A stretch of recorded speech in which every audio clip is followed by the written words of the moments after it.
Alors, avec ce nouveau chapitre, nous allons aborder la chaîne d'information. Donc, ce premier chapitre va consister à présenter justement cette chaîne d'information et à voir comment on va définir et mesurer les signaux qui vont être traités par cette chaîne d'information. Alors, d'abord, donc la partie sur laquelle vous avez commencé à travailler la semaine dernière, donc les fonctions de la chaîne d'information. Donc la chaîne d'information, son rôle, c'est de faire l'acquisition d'informations qui vont venir à la fois de capteurs ou bien qui vont venir de commandes de l'utilisateur, par exemple par l'intermédiaire d'un pupitre de commande. Et ensuite, ces informations, ces données, elle va les mettre en forme et elle va les traiter. Donc, pourquoi elle va traiter ça? À la fois pour communiquer des informations donc, à l'utilisateur qui est derrière, ou bien communiquer des informations à un autre système qui peut être éventuellement déporté. Et c'est elle aussi qui va envoyer les ordres de commande à la chaîne d'énergie. Les ordres de commande qui vont intervenir au niveau de la fonction distribution de l'énergie. Souvent, c'est la chaîne d'information qui va commander la quantité d'énergie qui est délivrée par la fonction distribution sur la chaîne d'énergie au convertisseur. Alors, voyons en détail les fonctions de cette chaîne d'information. Alors, ils sont au nombre de 4. Donc, acquérir l'information. Donc, ça va consister à acquérir des signaux et puis les mettre en forme. Donc, tout ce qui va être au niveau capteur. Ensuite, il va falloir les traiter. Et bien là, pour traiter les signaux, on va trouver tout ce qui va être calculateur, tout ce qui va être microcontrôleur. Pour les stocker, alors attention ici, il s'agit de stockage d'informations. Donc on ne va pas les stocker dans une pile, mais plutôt dans tout ce qui va être mémoire. Et pour communiquer, on va utiliser tout ce qu'on peut, à la fois pour communiquer des informations, non seulement à la personne qui se trouve, qui utilise le système, mais éventuellement donc à d'autres systèmes et aussi communiquer des informations à la chaîne d'énergie. Alors au niveau des solutions, eh bien pour acquérir des informations, on va trouver tout ce qui va être capteur, détecteur, donc tous les capteurs que vous pouvez imaginer. On va trouver aussi pour acquérir des informations des interfaces homme-machine, IHM. Donc ici, c'est comme c'est des informations qui vont rentrer, donc ça va être a priori des claviers. Et puis derrière, on va trouver toutes les fonctions qui vont permettre de mettre en forme. Amplificateur, écrêteur, filtrage, convertisseur analogique numérique, codage. D'ailleurs, nous en verrons certaines au fil de nos cours sur la chaîne d'information. Ensuite, pour le traitement, là on va trouver tout ce qui est microprocesseur, microcontrôleur, micro-ordinateur, porte logique, bref, tout ce qui traite des données de façon, on va dire, un peu autonome et automatique. Ensuite, pour le stockage, on va trouver par exemple tout ce qui va être RAM, micro SD card, disque dur, tout ce qui va nous permettre de stocker des informations. Ça peut être aussi encore dans certains cas des bandes magnétiques, c'est plus rare. On peut stocker aussi des informations sur un disque par exemple. Et enfin pour communiquer, souvent on va utiliser des convertisseurs numériques analogiques, c'est ce que j'appelle le CNA ici, qui vont transformer une information numérique en une information analogique. C'est le cas par exemple si vous voulez écouter de la musique. Vous allez écouter de la musique, ça va être un fichier qui va être numérisé. Le convertisseur numérique analogique va le transformer en un signal audio que vous allez pouvoir écouter avec une paire d'écouteurs ou sur des haut-parleurs. On va trouver aussi tout ce qui est IHM, cette fois-ci pour l'affichage, alors écran, terminal, etc. Il peut y avoir tout ce qui va être lumineux, des voyants. On va trouver tout ce qui va être à type avertisseur sonore. On va trouver aussi ce qui va permettre de communiquer de l'information numériquement, donc par exemple un émetteur Bluetooth. On va trouver des bus de communication, donc des bus CAN ou bus I2C. Le bus CAN en particulier, c'est quelque chose qui est très très utilisé à l'intérieur des véhicules automobiles. C'est ce qui permet de transporter l'information à la fois des capteurs vers l'ordinateur de bord et de l'ordinateur de bord vers les différents circuits de commande. Circuit I2C, alors ça c'est beaucoup plus utilisé en électronique. Et puis liaison Ethernet, la liaison Ethernet, c'est la liaison de base qui fonctionne pour Internet. C'est les cartes qui sont à l'intérieur. Donc la plupart des réseaux de communication, que ce soit réseau local ou réseau longue distance, est basé au niveau hardware sur une liaison Ethernet. Donc voilà pour ces fonctions. Alors maintenant, nous allons voir comment on caractériser une information. Alors ici, voilà, on a un exemple de signal analogique. Donc il s'agit d'un signal qui est enregistré par une montre connectée. Donc la montre, elle est elle-même reliée à un accéléromètre. Et derrière l'accéléromètre, il y a une application sur un smartphone qui va enregistrer donc le signal fourni par l'accéléromètre et qui va donc l'enregistrer puis qui fabrique ce signal-là, donc qui renvoie le signal. Alors ici, en fait, donc il y a une phase de démarrage, donc c'est quelqu'un qui marche, voilà, phase de démarrage. Il y a une phase de marche régulière et puis il y a une phase d'arrêt. Alors on va apprendre à analyser ce signal. Donc le signal qui est enregistré, il va mesurer l'accélération de la partie du corps sur laquelle il est placé. Alors, on va voir comment un petit peu fonctionne cet accéléromètre. Alors, sur les smartphones, donc en matière d'accéléromètre, on utilise ce qu'on appelle des MEMS. Alors, c'est un acronyme anglais qui veut dire Micro Electro Mechanical System, donc microsystème électromécanique. Alors, comment ça fonctionne ? Donc, ce sont des constructions semi-conducteurs, donc ça veut dire que ça conduit ou ça ne conduit pas l'électricité suivant le cas. Donc, c'est très petit, c'est très fin. Ça fonctionne en fait comme des petits ressorts. Cette partie-là en particulier, elle est mobile. Donc, c'est des petits ressorts. Ils vont être donc à la fois mobiles mécaniquement et puis à la fois ils sont chargés en fait, ils sont alimentés. Et donc, quand il va y avoir une déviation, eh bien, ça va provoquer une variation de charge entre la partie fixe ici et puis la partie mobile. Et cette variation de charge électrique, ça entraîne ce qu'on appelle une variation de capacité, parce que ces deux on va dire, montants, en quelque sorte, qui se font face avec des charges, ça constitue un condensateur. Donc ça fait une variation de capacité, et cette variation de capacité, en fait, elle peut être captée, et ça traduit le fait qu'il y a la partie ici mobile qui peut se rapprocher de la partie fixe. Donc cette très fine tige en silicium, alors elle est très petite, je crois qu'elle mesure quelque chose de l'ordre de, si je vérifie, voilà, une centaine de micromètres, 100 micromètres ici. Elle est à la fois assez petite pour rester solide et ne pas se casser, mais elle est aussi assez longue pour avoir son inertie et de pouvoir bouger librement. Donc ici, en fait, on voit que quand elle est soumise à une accélération, elle va se déplacer. C'est ce que montre la flèche qui est ici. Donc, quand le téléphone bouge, donc la tige va se mettre en mouvement. Et alors le mouvement, ça va être de l'ordre de 10 micromètres, un dixième de sa distance totale. Et donc, comme elle est porteuse de charge électrique, quand elle va se dévier, il va y avoir une variation en fait de la capacité qui est entre les deux, puisque les charges vont se rapprocher l'une de l'autre. Et en captant cette variation de capacité, on arrive à savoir finalement de combien la tige s'est déplacée en fait. Et finalement, il y a une relation entre l'accélération et le déplacement de la tige et la variation de charge. C'est ce qu'on essaye de mesurer. Alors, on arrive aussi à en déduire le sens du déplacement, parce que si ça se rapproche dans ce sens se rapproche de la partie fixe, ou bien si ça s'en éloigne. Donc on arrive à avoir le sens de l'accélération. Alors dans un téléphone, on va en mettre plusieurs pour différents sens d'accélération. Par exemple, avant-arrière, droite-gauche, dessus-dessous, voilà, pour voir dans quel sens bouge le téléphone. Il y en a souvent plusieurs. Bien. Donc revenons maintenant donc à notre signal qui a été enregistré à partir de ce type de capteur. Alors, si on revient à notre signal, donc c'est un signal qui est représenté ici suivant l'axe des temps.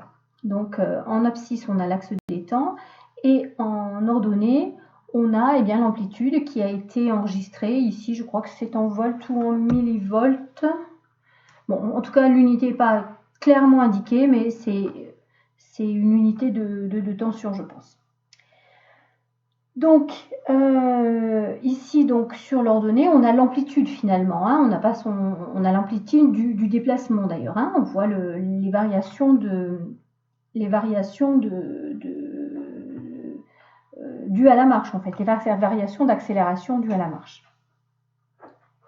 Alors, donc sur l'axe des abscisses, la variable temps. Sur l'axe des ordonnées, on a l'amplitude Alors, parfois, on pourra avoir aussi la puissance du signal, ça peut arriver.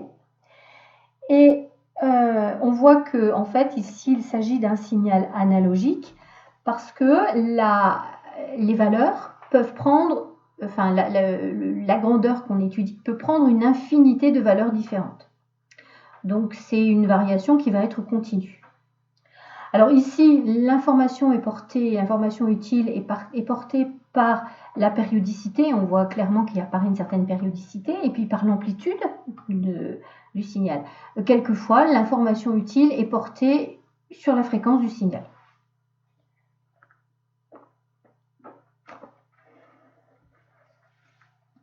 Alors, maintenant, si on analyse un petit peu ce signal, qu'est-ce qu'on... Alors, on remarque que lors de la phase de marche régulière, toute la partie centrale ici, là, on a un signal qui est périodique ou quasiment périodique. On remarque qu'il se reproduit presque identique à lui-même. En tout cas, il y a une certaine périodicité, c'est sûr.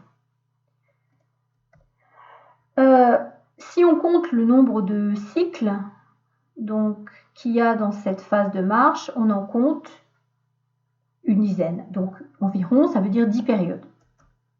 Alors, pour calculer la durée de phase de la marche, on va prendre le point d'arrivée et puis on va soustraire le point de départ. Donc, la durée totale de la marche ici, en fait, ça représente la différence entre 7,688 moins 1,892, c'est 5,7 secondes. Alors maintenant, si on veut avoir la durée d'un pas, eh bien, comme on sait qu'il y en a 10 ici, on va diviser le résultat précédent par 10 pour avoir finalement le cycle, la période d'un pas, la durée d'un pas. Donc à partir de là, comme on sait que finalement on fait un pas en 0,57 secondes, on va pouvoir calculer la fréquence de marche, c'est-à-dire le nombre de pas par minute. Alors, si on fait un pas en 0,57 secondes, eh bien, en une minute, on va faire environ 104 pas. Donc, on a une fréquence de marche de 104 pas par minute. On voit que l'amplitude verticale ici, au niveau, elle n'est pas centrée autour de 0. Hein. La valeur centrale ici, elle se situe plutôt autour de 10 millivolts. Hein. Le signal, il oscille. Hein. La valeur moyenne ici, c'est autour de 10 millivolts. Donc le décalage vertical, c'est cette valeur moyenne. Hein. C'est la valeur autour de laquelle le signal oscille. Donc l'amplitude verticale des cycles, c'est le décalage vertical, c'est ici 10 millivolts environ. Et donc pourquoi ici en fait le signal n'est pas centré sur 0? On peut se le demander finalement. C'est parce qu'en fait ces 10 millivolts, ça traduit tout simplement l'accélération en fait de l'accélération terrestre. Hein. C'est ce qui est l'accéléromètre, il est, même quand il est au repos, en fait, il est accéléré parce qu'il est soumis à la gravitation terrestre. Et comme c'est finalement assez proportionnel, donc ici, la gravité terrestre, c'est de l'ordre de 10 mètres par seconde. C'est ce qu'on retrouve ici, en fait. Je pense qu'ils ont calibré le signal pour qu'on retrouve quelque chose qui est directement en relation avec la gravité, l'accélération de la gravité terrestre. Alors maintenant, donc, on va passer à une autre partie. On va parler des paramètres qui vont nous permettre de caractériser un signal. Alors voilà un exemple de signal. Alors il a été choisi pour pouvoir reporter les informations. Alors moi je vais essayer de le faire ici avec mon stylo, si j'y arrive. Bon.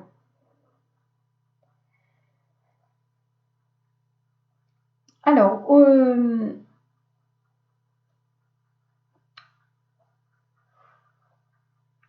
l'amplitude, je sais plus côté ici, voilà ici.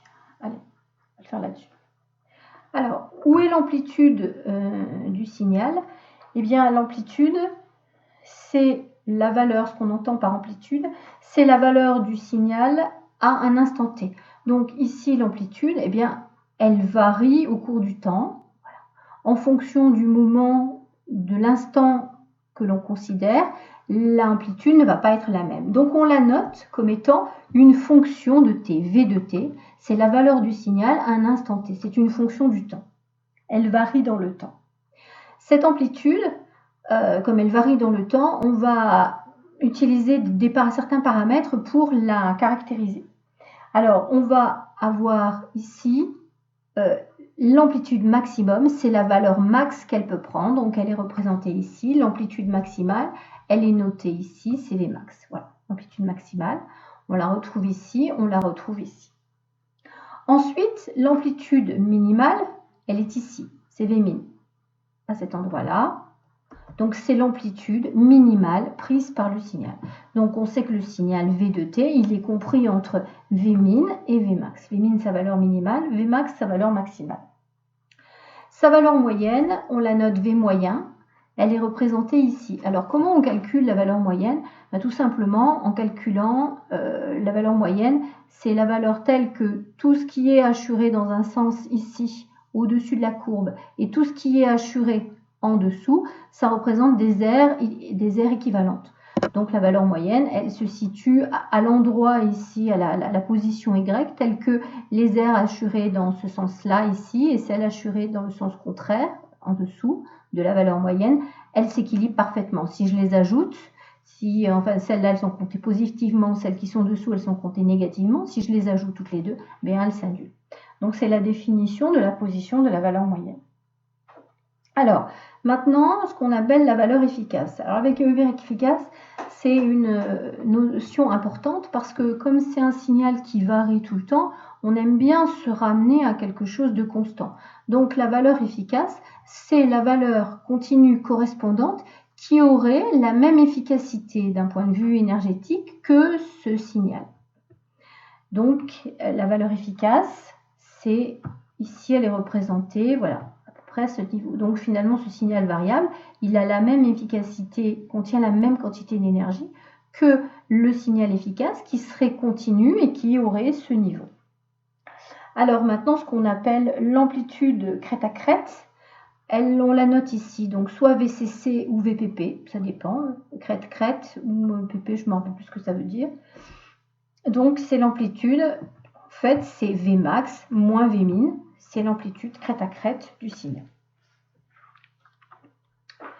Alors, sur ce signal, on va pouvoir mesurer au niveau du temps cette fois-ci, donc des mesures qu'on va faire sur l'axe des abscisses.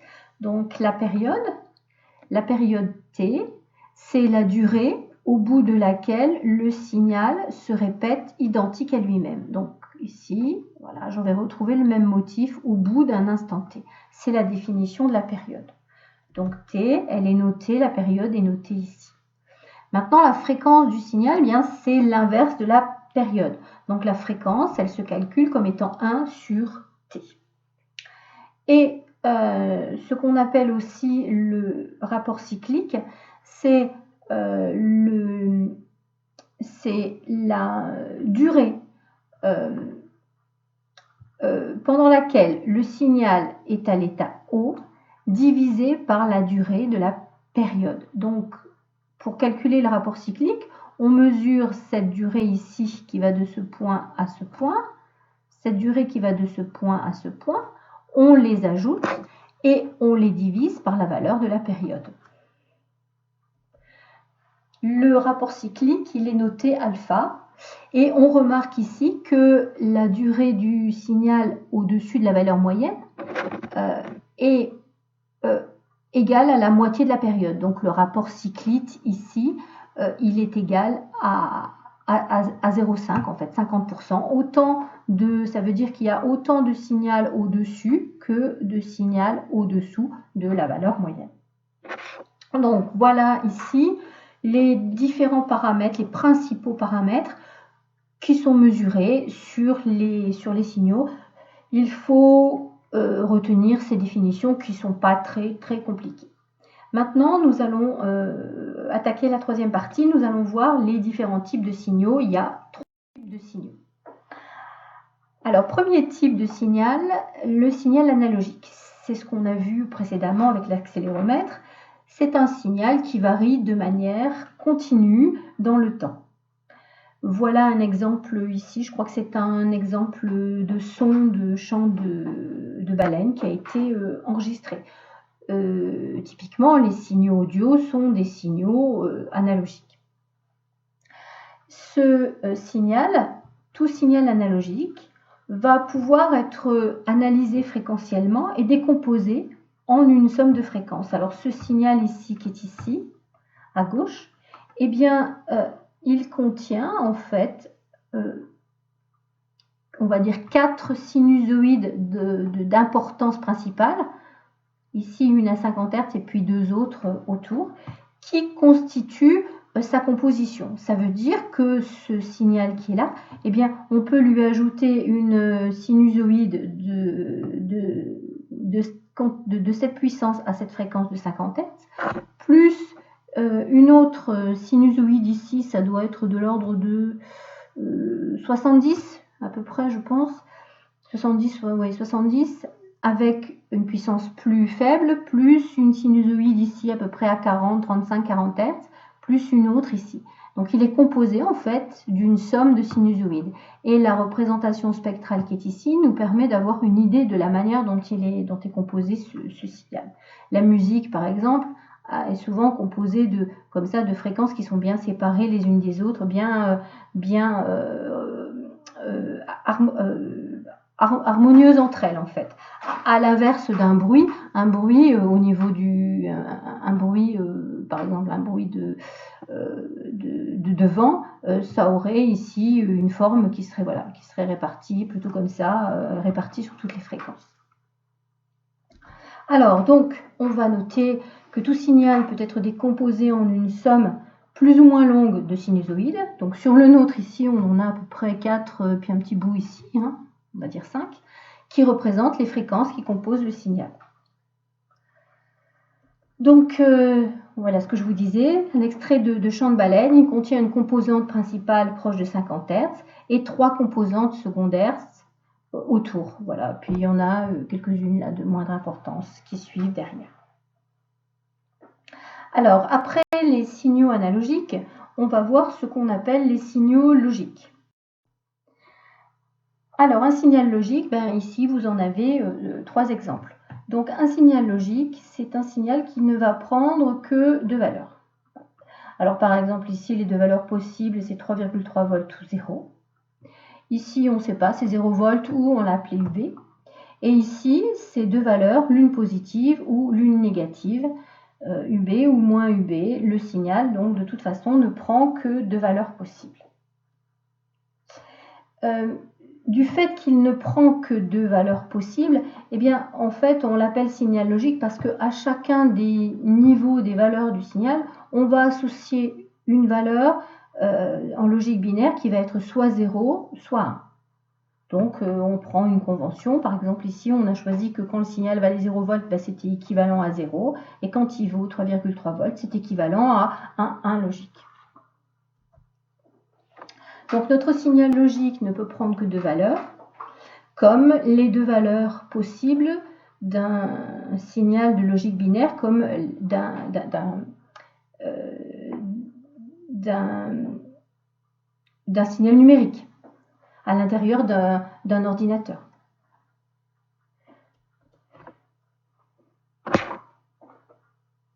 Alors donc l'information, elle est portée par l'état du signal.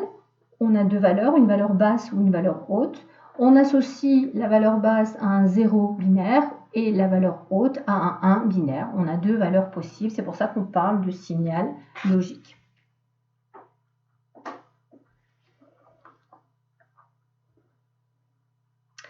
Alors sur un signal logique comme ça, on va pouvoir s'intéresser à 2 choses. La première chose, ça va être, est-ce qu'il est à l'état haut ou est-ce qu'il est à l'état bas? Donc son état. Mais ce qui pourra nous intéresser aussi, c'est à quel moment est-ce qu'il change d'état, c'est-à-dire à quel moment est-ce qu'il passe ici d'un état 1 à un état 0 ou ici d'un état 0 à un état 1. On a deux événements.